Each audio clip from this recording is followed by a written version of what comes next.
এক হিন্দু ভাই প্রশ্ন করেছেন, আল্লাহর সৃষ্টি যদি নিখুঁত হয় তাহলে মুসলমানি তথা সুন্নতে খতনা করতে হয় কেন? ইন্নাল হামদুলিল্লাহ ওয়াসসালাতু ওয়াসসালামু আলা রাসূলিল্লাহি ওয়া বা'দ। সম্মানিত দর্শক, কেমন আছেন? অবশ্যই কমেন্টে জানাবেন। আলহামদুলিল্লাহ, আমি ভালো আছি।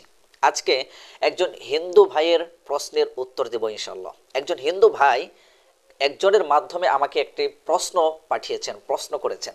প্রশ্ন হচ্ছে, আল্লাহ পাক রব্বুল আলামিন যদি মানুষকে নিখুঁতভাবে সৃষ্টি করে থাকেন তাহলে সুন্নত খতনা তথা মুসলমানি করতে হয় কেন? আল্লাহ পাক রব্বুল আলামিন পবিত্র কোরআনুল কারীমের সূরাতুত তিন এর মধ্যে জানিয়ে দিয়েছেন, লাকাদ খলাকনাল ইনসানা ফি আহসানি তাকওয়িম। আমি মানুষকে উত্তম অবয়বে, উত্তম আকৃতিতে, নিখুঁতভাবে আমি মানুষকে সৃষ্টি করেছি। এখান থেকে হিন্দু ভাইয়ের প্রশ্ন হচ্ছে, আল্লাহ যদি নিখুঁতভাবে উত্তম অবয়বে মানুষকে সৃষ্টি করে থাকেন তাহলে মুসলমানরা কেন সুন্নতে খতনা করে? ওই চামড়াটুকু, অতিরিক্ত চামড়াটুকু, অতিরিক্ত জায়গাটুকু ওটা ওরকমভাবে রেখে দেবে। এটা হচ্ছে সেই হিন্দু ভাইয়ের প্রশ্ন। প্রশ্নটা নিশ্চয়ই যৌক্তিক। আমি এই গুরুত্বপূর্ণ প্রশ্নের উত্তর দেব ইনশাআল্লাহ। দেখেন, এই প্রশ্নের একাধিক উত্তর হতে পারে, তবে আমি দুইটা উত্তর চয়েস করব। একটা হচ্ছে যৌক্তিক আর একটা হচ্ছে হাদিসের আলোকে উত্তর দেব ইনশাআল্লাহ। সর্বপ্রথম যৌক্তিক উত্তর দেই। হিন্দু ভাইয়ের প্রশ্ন হচ্ছে যে, আল্লাহ যদি নিখুঁতভাবে মানুষকে সৃষ্টি করে থাকেন তাহলে কেন মুসলমানি করতে হয়, সুন্নতে খতনা করতে হয়? সম্মানিত দর্শক, দেখেন, আল্লাহ যেহেতু মানুষকে নিখুঁতভাবে সৃষ্টি করেছেন, সুতরাং আল্লাহর এই সৃষ্টিকে নিখুঁত রাখার জন্যই সুন্নতে খতনা করতে হয়। প্রশ্ন করবেন, কিভাবে?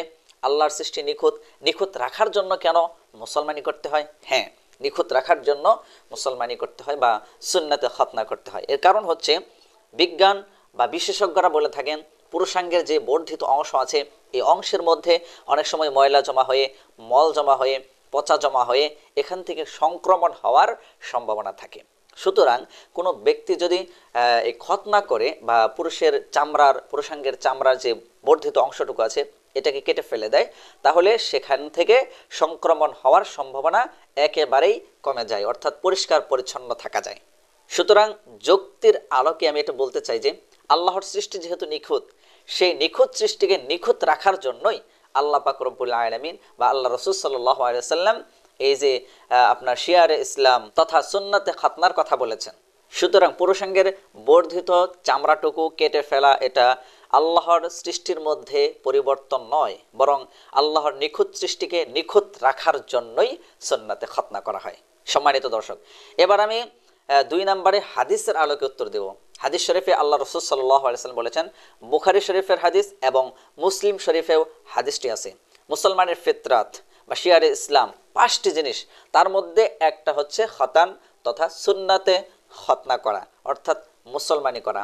এই মুসলমানের কথা হাদিস শরীফে আল্লাহ রাসূল সাল্লাল্লাহু আলাইহি ওয়াসাল্লাম বলেছেন। সুতরাং এটা মুসলমানের একটা অবিচ্ছেদ্য, ইমানের একটা অবিচ্ছেদ্য অংশ। পরিশেষে বলতে চাই, আল্লাহর সৃষ্টি নিখুঁত, আর এই সৃষ্টিকে নিখুঁত রাখার জন্যই আমরা দৈনন্দিন শরীরের যত্ন নিয়ে থাকি। চুল বড় হলে আমরা চুল কেটে ফেলি, হাতের নখ বড় হলে আমরা নখ কেটে ফেলি, এরপর শরীরে ময়লা হলে আমরা সাবান দিয়ে গোসল ধুই। তার মানে এই নয় যে আল্লাহর সৃষ্টির মধ্যে আমরা কি করি, সৃষ্টির মধ্যে পরিবর্তন করি, বিষয়টা ওরকম নয়। হাতের নখ বড় হইলো, এটা কেটে ফেললাম মানে কি আল্লাহর সৃষ্টির ভিতরে পরিবর্তন করলাম, বিষয়টা ওরকম না। কারণ হচ্ছে আল্লাহর সৃষ্টিকে নিখুঁত রাখার জন্যই আমরা হাতের নখ কেটে ফেলি, চুল বড় হলে চুল কেটে ফেলি, এরপর হচ্ছে মোচ বড় হলে আমরা মোচ কেটে ফেলি। এগুলো হচ্ছে আল্লাহর সৃষ্টি যেহেতু নিখুঁত, নিখুঁত সৃষ্টিকে আরো সুন্দর রাখার জন্য এই কাজগুলো আমরা করে থাকি। আশা করি হিন্দু ভাই, সম্মানিত ভাই, আপনি বিষয়টা বুঝতে পেরেছেন, আলহামদুলিল্লাহ। এরপরেও যদি সেকেন্ড কোনো প্রশ্ন থাকে তাহলে অবশ্যই করবেন। আশা করি সেই প্রশ্নের উত্তর কোরআন হাদিসের আলোকে দেওয়ার চেষ্টা করব ইনশাআল্লাহ। ওয়া মা আলাইনা ইল্লাল বালাগ। আসসালামু আলাইকুম ওয়া রাহমাতুল্লাহি ওয়া বারাকাতুহু।